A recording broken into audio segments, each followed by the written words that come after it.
Gündem maddemiz malumunuz talep yok.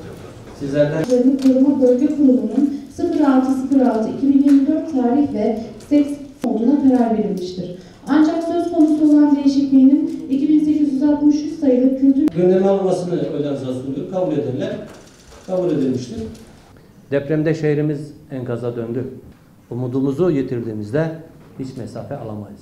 2025 yılı Battal Gazimiz için hizmet yılı, yatırım yılı, atılım yılı, proje yılı, yaraların sarılma yılı olacaktır inşallah.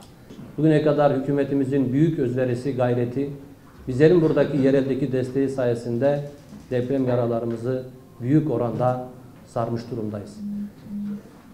10.000 civarında evimiz teslim edildi. Binlerce ev inşaatı ve iş yeri inşaatı hızla devam etmektedir.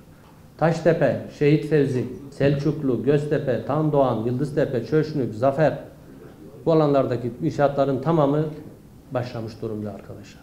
Amacımız Taştepe'den çevre yoluna kadar kesintisiz bu modern şehirleşmeyi getirebilmek arkadaşlar. Artık Malatyalımızın gündeminde çevre yolunun altı, çevre yolunun üstü ayrımı olmayacak.